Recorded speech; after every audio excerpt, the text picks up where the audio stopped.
దేవుడు వ్రాయించిన ప్రతి మాటను కూడా చక్కగా చదువుకోవటానికి మనం ప్రయత్నం చేయాలి.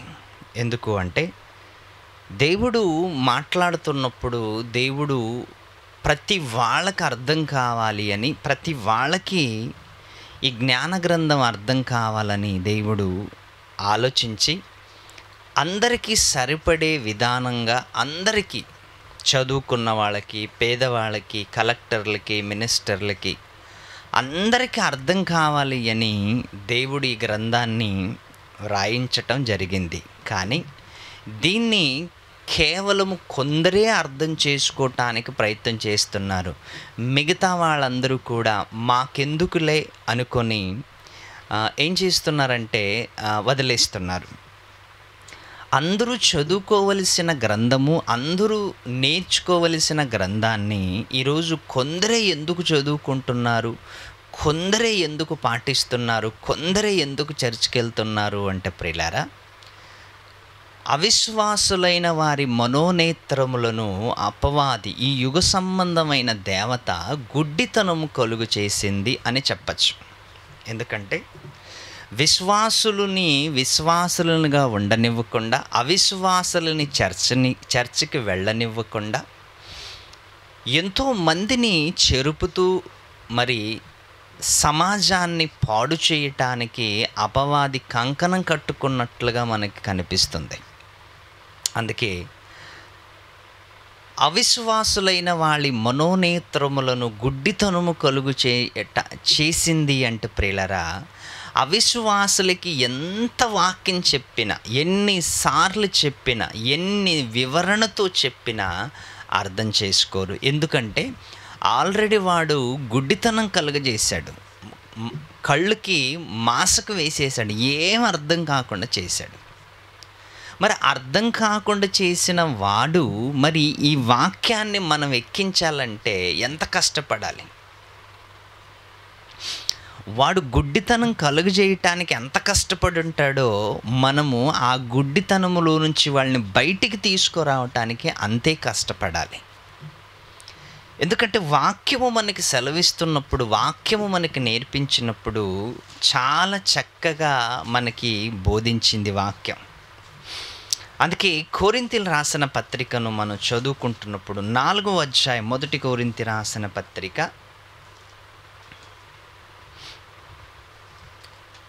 4వ అధ్యాయము 4వ వచనంలో, క్షమించండి, 2 కొరింథీలు రాసిన పత్రిక 2 కొరింథీలు రాసిన పత్రిక 4వ అధ్యాయము 4వ వచనం. దేవుని స్వరూపి అయ్యున్న క్రీస్తు మహిమను కనపరుచు సువార్త ప్రకాశము వారికి, దేవుని స్వరూపి అయ్యున్న మనుషులందరికీ, దేవుని స్వరూపి అయ్యున్న క్రీస్తు మహిమను కనుపరుచు సువార్త ప్రకాశం వారికి ప్రకాశించుకుండ నిమిత్తము ఈ యుగ సంబంధమైన దేవత అనేక మనుషులకు ఏం కలుగు చేసిందంట? గుడ్డితనం కలుగు చేసిందంట. అంటే క్రీస్తులోకి రానివ్వకుండా, క్రీస్తులో బ్రతకనివ్వకుండా, క్రీస్తులో నిలబడనివ్వకుండా అనేక మందికి ఈ యుగ సంబంధమైన దేవత ఏం చేసిందంటే గుడ్డితనం కలుగు చేసింది.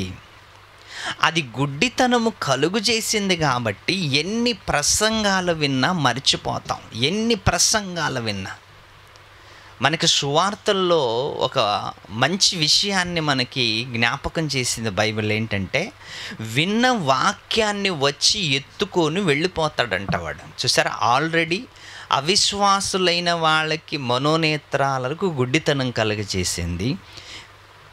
మరి ఎవరైతే చర్చిలోకి వెళ్ళి వాక్యము వింటున్నారో ఆ వాళ్ళ దగ్గర నుంచి కూడా వాక్యం వచ్చి ఎత్తుకొని వెళ్ళిపోతుందంట.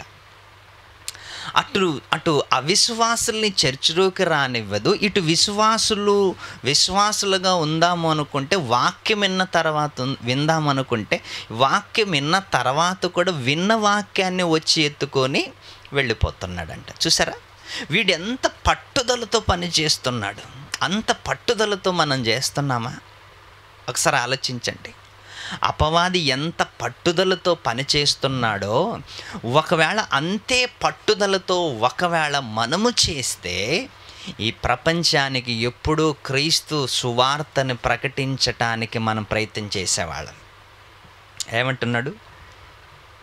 అంధకారములు గుడ్డితనము కలుగు చేసెను, అంధకారములో నుండి వెలుగు ప్రకాశించుగాక అని పలికిన దేవుడే తన మహిమను గురించి జ్ఞానమును యేసుక్రీస్తునందు వెల్లడిపరుచుటకు. ఏంటి, ఒక్కసారి మీరు ఆలోచించండి. చాలా సందర్భాలు ఇక్కడ వ్రాయబడ్డాయి. చక్కగా మనం చదువుకుంటే దేవుడు మనకిచ్చిన ఈ మంచి అవకాశములో ప్రతి విషయాన్ని చక్కగా చదువుకుంటున్నప్పుడు దేవుడు మంచి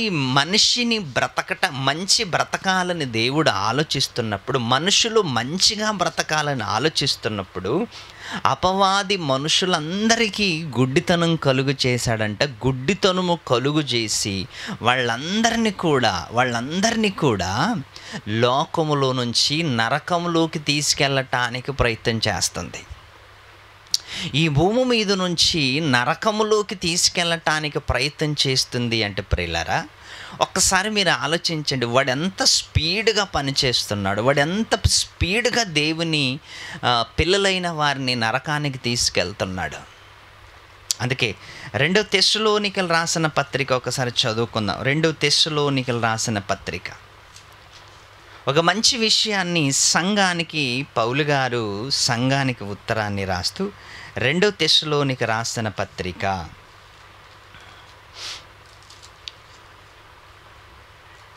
2వ అధ్యాయము 2 తెస్సలోనికలు రాసిన పత్రిక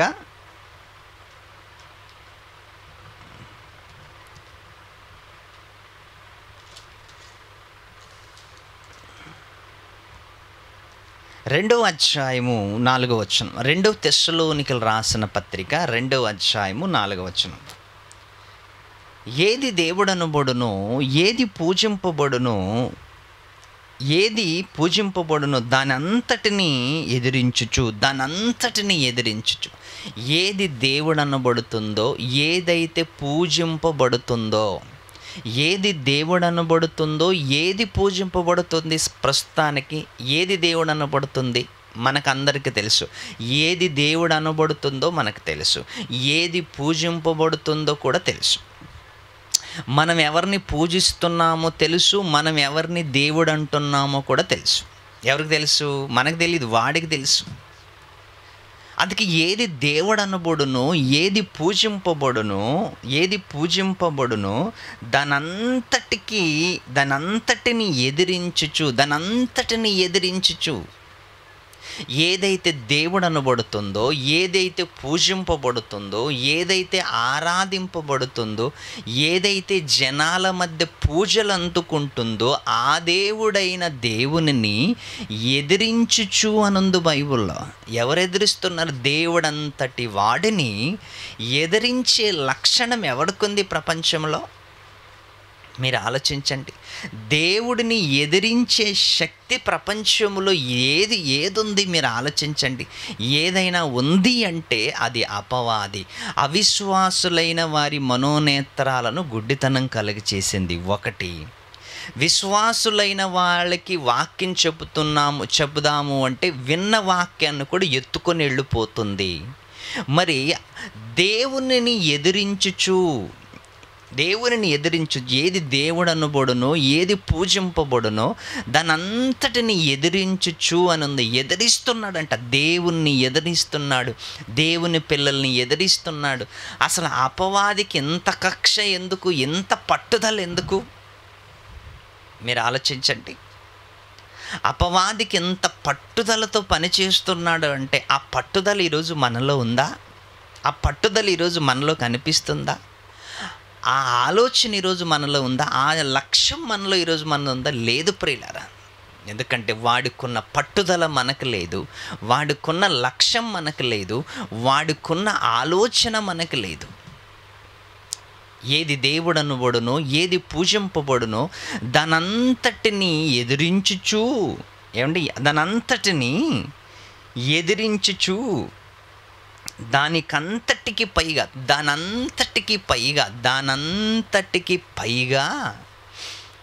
తన్ను తాను హెచ్చించుకొనుచు దేవుని కంటే పైగా హెచ్చించుకొనుచు. ఒక్కసారి మీరు ఆలోచించండి, బైబిల్లో మనకి చాలా విషయాలు గుర్తుకొస్తున్నాయి. దానంతటికి తాను హెచ్చించబడును అనే విషయాలను ఈరోజు మనం ఆలోచిస్తే, ఏదైతే హెచ్చింపబడుతుందో ఏదో ఒక రోజు తగ్గింపబడుతుంది. తన్ను తాను హెచ్చించుకునేవాడు తగ్గింపబడును అని వాక్యములు మనకి సెలవిస్తుంది. వాక్యాన్ని మనం చూసుకుంటున్నాం. అపవాది తన్ను తాను హెచ్చించుకుంటున్నాడు అంటే తన సమాధి తానే కట్టుకుంటున్నాడు. తన్ను తాను హెచ్చించుకుంటున్నాడు అంటే తన గొయ్య తానే తవ్వుకుంటున్నాడని అర్థం. గర్వమునకు ముందు నాశనమునకు ముందు గర్వము నడుచును అన్నది బైబిల్లో. గర్వమునకు ముందు నాశనమునకు ముందు గర్వం. అపవాది ఇంత గర్విష్ఠుడుగా ఇంత ఎదిరిస్తున్నాడు అంటే అందరినీ తొక్కేసి పైకెళ్ళాలి, గొప్పవాడు కావాలి అని ఎన్ని ప్రయత్నాలైతే చేస్తున్నాడో ఆ ప్రయత్నాలన్నీ కూడా ఒకరోజు విఫలం కావటం తప్పదు. విఫలమైపోతున్నాయి, సఫలం కావెప్పుడు. అందుకే ఇంత సేవ చేస్తున్నవాడు, ఇంత గొప్పగా సేవ చేస్తున్నవాడు, ఇంతగా హెచ్చించుకుంటున్నవాడు తన్ను తాను హెచ్చించుకొనొచ్చు అనుంది బైబిల్లో. నీవేమైనా హెచ్చించుకుంటున్నావా? నీ ఆస్తిని బట్టి, నీ హోదాను బట్టి, నీ సంపదను బట్టి నీవేమన్నా హెచ్చించుకుంటున్నావా? ఒకవేళ నువ్వు హెచ్చించుకుంటే దేవుడు నిన్ను తగ్గించేస్తాడు. నిన్ను నీవు హెచ్చించుకుంటే దేవుడు నిన్ను సమాధి చేస్తాడు. అందుకే మనల్ని మనం హెచ్చించుకోకుండా మనల్ని మనం తగ్గించుకోవాలి. కానీ అపవాది హెచ్చించుకుంటున్నాడు కదా. ఎందుకు హెచ్చించుకుంటున్నాడు? వాడి సమాధి వాడే కట్టుకుంటున్నాడని అర్థం. ఏది దేవుడనబడునో, ఏది పూజింపబడునో దానంతటికి పైగా వాడు తన్ను తాను హెచ్చించుకొనుచు తన్ను తాను దేవుడునని ఎవరో వాడిని దేవుడు అనటం లేదు. వాడే తన్ను తాను ఏమనుకుంటున్నాడంట? దేవుడని అనుకుంటున్నాడంట. ఒకసారి ఆలోచించండి. మినిస్టర్ కాకుండా నేను మినిస్టర్ అంటే అనుకుంటున్నాం అనుకోండి, ఎలా ఉంటుంది ఇది? ఏమండి, దొంగోడు ఎప్పుడు నేను దొంగోడని చెప్పుకుంటాడా? చెప్పుకోడు కదా. వ్యభిచారి ఎప్పుడు నేను వ్యభిచారని చెప్పుకుంటాడా? చెప్పుకోడు కదా. ఏంటి, తాగుబోతాడు ఎప్పుడైనా నేను తాగుబోతానని చెప్పుకుంటున్నాడా? చెప్పుకోడు కదా. ఈడు మాత్రం ఏమని చెప్పుకుంటున్నాడు? నేను దేవుడును అని చెప్పుకుంటున్నాడు. నేను దేవుణ్ణి అంటే దేవుడు కాకుండానే నేను దేవుణ్ణని చెప్పుకుంటున్నాడు అంటే వీడికి పొగరెంతుందో మీరు ఆలోచించండి. పొగరెంతుంది. నేను దేవుణ్ణి అని చెప్పుకుంటున్నాడు ఈయన, నేను దేవుణ్ణి. అందుకే ఒక్కసారి మీరు ఆలోచించండి. దేవుని పిల్లలైన మనమందరూ కూడా దేవునిలో ఎదగటానికి ప్రయత్నం చేయాలి, దేవునిలో నిలబడటానికి ప్రయత్నం చేయాలి. ఎందుకంటే అపవాది అందరికీ పైగా తన్ను తాను హెచ్చించుకొనుచు తాను దేవుడునని తన్ను కనపరుచుకొనుచు, దేవుడును అని నేనే దేవుడని తన్ను తాను ఏం చేస్తున్నాడంట? కనపరుచుకుంటున్నాడంట. అంటే కనపరుచుకుంటున్నాడు అంటే నిజంగా ఒక్కసారి మీరు ఆలోచించండి. వాని అవభావజాలాలు చూడండి,